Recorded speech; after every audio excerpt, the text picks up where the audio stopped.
Okay, sorry guys, I've reached my time limit on this thing, so we're going to start over on this slide and keep going from here. So fractional dimensions, perhaps the oldest dimension system is used as fractional dimensioning. The system divides an inch unit into fractional units of an inch, so 1/64th being the smallest fractional unit used.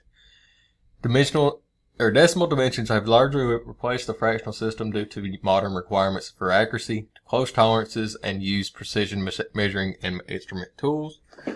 However, fractions are still found in older part prints, assemblies, fabrication components, piping, tooling fixtures, standard material sizes, and cutting tools such as drills and reamers. It is important for the print reader to have basic understanding of the system of measurement. Assignment D9 idle shaft is provided in this unit to provide practice working fractions. Fractional dimension used where close tolerance is not required. This is often the case of casting, forging, standard material sizes, bolts, drilled holes, or machine parts where exact size is unimportant. Fractional dimensions usually have fractional tolerances applied to them, as shown in figure 14.6. The tolerance may be unilateral or bilateral. And then here's that assignment. But we're going to go to Unit 15, decimal dimensions. The need for increased accuracy and closer tolerances in machining led to the development of this decimal system. Today, the decimal system for measurement has all but replaced the fractional system of when high accuracy is desired.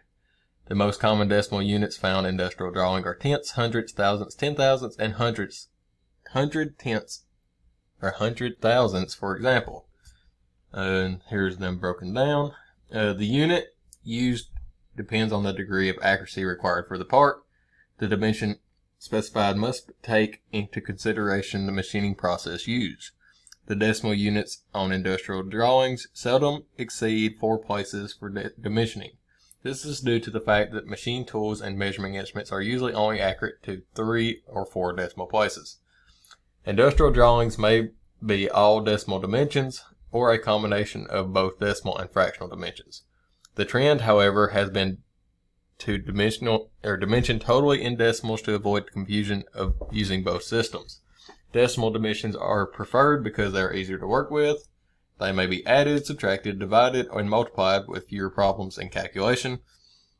Decimal numbers may also be directly applied to shop measuring tools, machine tool graduation, modern digital readouts, and computer plots. Dimensional or decimal tolerance. Just as there are tolerances on fractional dimensions, there are tolerances on decimal dimensions. Decimals and thousandths of an inch are used in greater precision, and less tolerances are required to make decimal tolerance may be specified in tolerance block or in the drawing various ways. So specifying decimal tolerances on a drawing. So you got tolerances of plus and minus 5. And then you got different ways or different tolerances here. So pretty much all of them on this one is going to be plus or minus 5 because they are a 3-place decimal. On the first one, the second one is actually showed on the actual dimension with plus or minus on it, and then the other one is going to show your upper limit and your lower limit.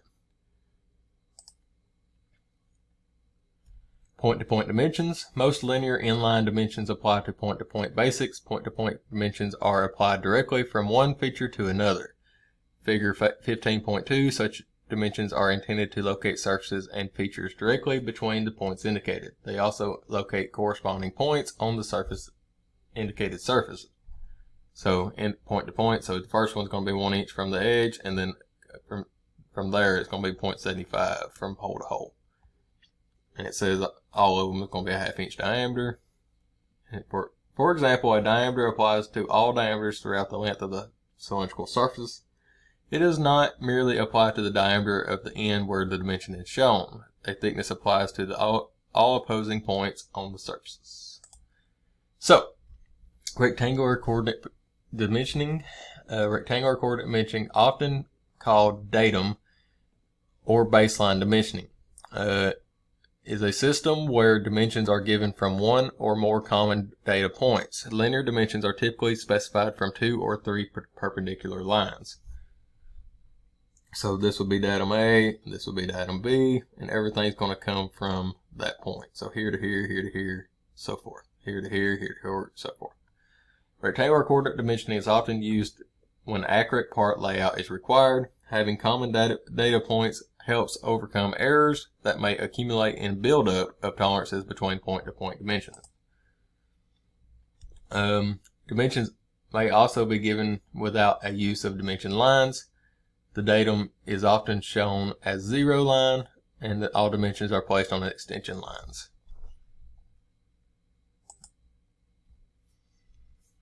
Reference dimensions. Reference calculated dimensions may be given for information purposes. The old method was to add the letters reference following the dimension to identify it as a reference dimension. Figure 15.5a, new standard require the reference dimension to be placed in parentheses on the drawing, thus eliminating the ref notation.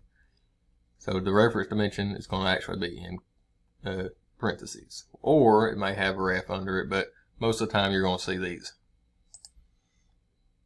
Dimensions not to scale. Objects on original drawings or prints should always be shown as true size when possible. There are times, however, when a designer or drafter must insert a dimension or show a surface that is not true size. If a dimension that is not to scale is drawn, a straight line is drawn between the dimension, or below the dimension, I'm sorry. So if it's got a line under it, it's not going to be to scale. And then the former method was NTS, with not to size. Alright. Unit 16. Diameters of holes. Holes in objects may be dimensioned in several ways. The method used often depends on size of the hole or how it is to be produced.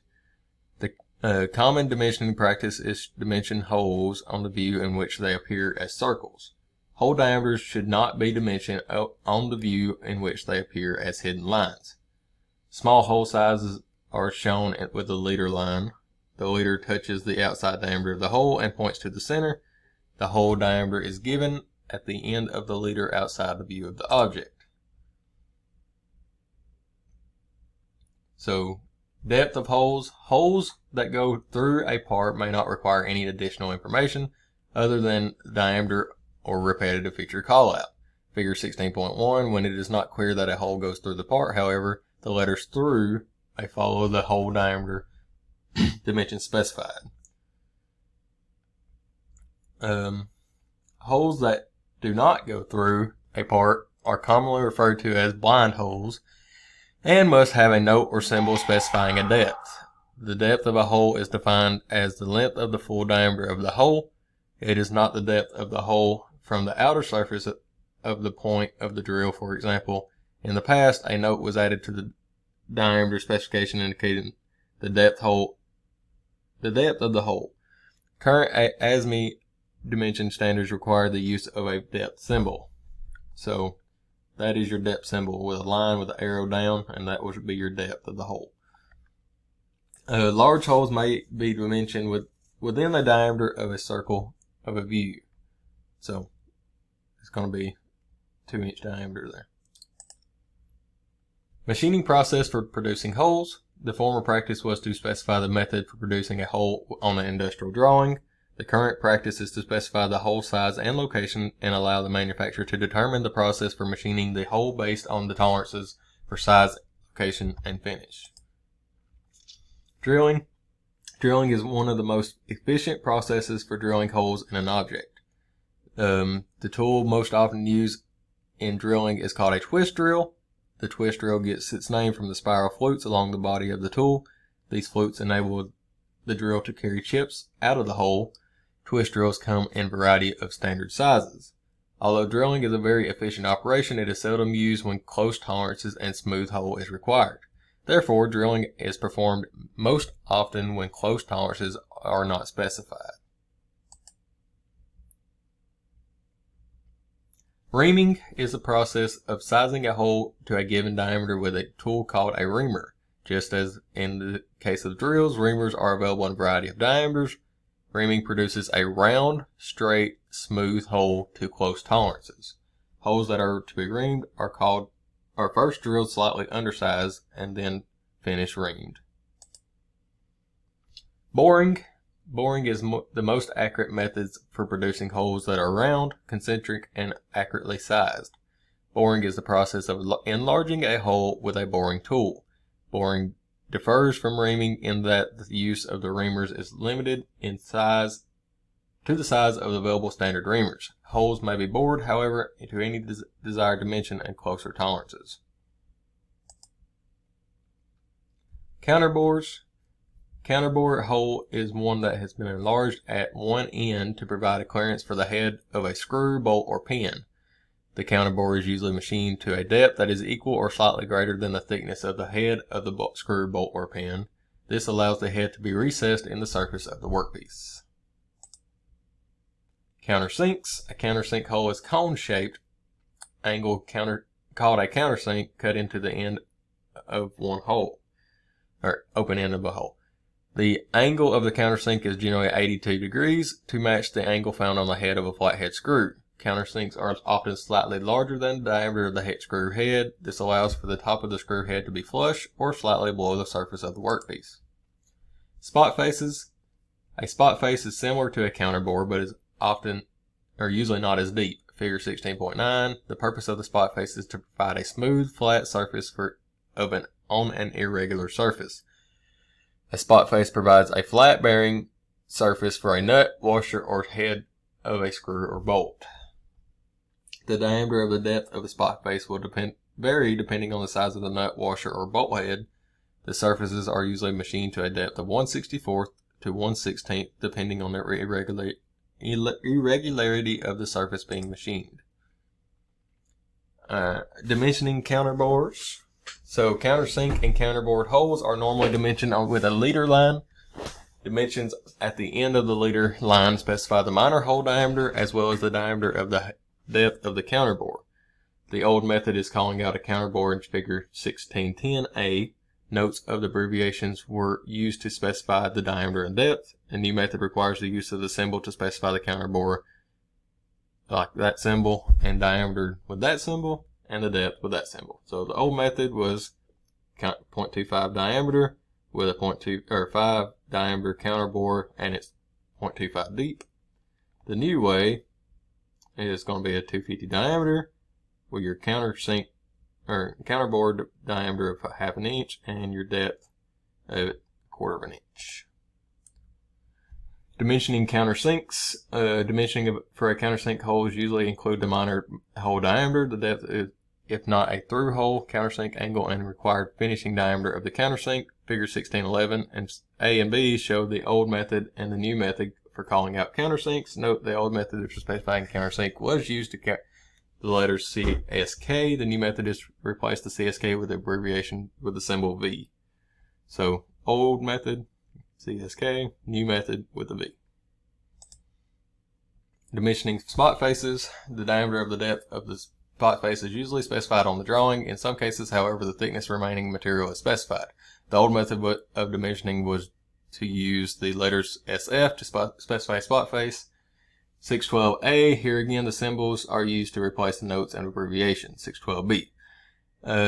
If a dimension is not provided of the depth of the spot face of the thickness of remaining material, the spot face should be cut to the minimum depth necessary to clean up the bearing surface of the diameter, a specified diameter. So there's the old way with the SF and the deep, and now the new way. Keys, keyways, and key seats. A key is specially shaped piece of metal used to align parts and to keep parts rotating on a shaft. The keys are usually standard items available in various sizes. A key seat and keyway are slots that are cut to key so that the key fits in them. The slot is cut in both mating parts. The keyway is machined in the interior hole, while the key seat is machined on the exterior shaft. And 1613 shows various shaped keys and key seats. The dimension for a keyway or a key seat specifies width, location, and sometimes length of a woodruff key and specified number. Alright, I'm going to stop here. I think it's just a few more slides, but I'm running out of time, so we'll have a third video on this one. Actually, this is the last page.